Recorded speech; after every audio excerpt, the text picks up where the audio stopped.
ആ ഇത് കണ്ടോ, നിങ്ങൾക്ക് എല്ലാവർക്കും ഒരു സർപ്രൈസ് ആയിട്ട് ഞാൻ കാണിക്കേണ്ടിയിട്ട് വെച്ചതാ. നോക്കി, ക്ഷണിക്കാതെ വന്നൊരു അതിഥിയാണ് ഇത്. ഞാനായിട്ടൊരു പ്ലാന്റ് റൂമിൽ വളർത്തണം എന്ന് വിചാരിച്ചതാണ്. പക്ഷേ നേച്ചറായിട്ട് തന്നെ ഇങ്ങോട്ട് വന്നു. നോക്കി, ഈ അതിഥി നോക്കി, എത്ര കഷ്ടപ്പെട്ട അയാൾ ഇങ്ങ് വന്നേ നോക്കി. ഇതാ വളർന്ന് വളർന്നങ്ങ് വലിയതായി. അങ്ങനെ നോക്കിയേ, എത്ര ദൂരെയാ പുള്ളിക്കാരൻ പോയിന്ന് നോക്കിയേ. കുറച്ച് ദിവസമായിട്ട് ഞാൻ ശ്രദ്ധിക്കാൻ വിട്ടുപോയി. അപ്പോഴത്തേക്ക് അങ്ങ് വളർന്ന് വലുതായി കൊച്ച്. എന്ത് ഭംഗിയാ നോക്കി. ഇനി എങ്ങോട്ടേക്കാണോ പോകുന്നതെന്ന് അറിയില്ല. കൺഫ്യൂഷൻ അടിച്ച് നിൽക്കുന്നതായിരിക്കും.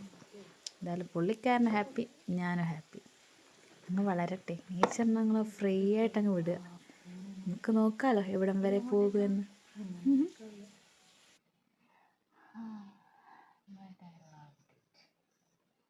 നേച്ചറായിട്ട് ഇങ്ങോട്ട് എൻ്റെ റൂമിൽ ഇതിന് പുറമെ ഒരു ടീമൊക്കെ ഉണ്ട് കേട്ടോ. കണ്ടോ, ഇവരൊക്കെ ഇതാ ഇതിന് പുറമേ ഉണ്ട്.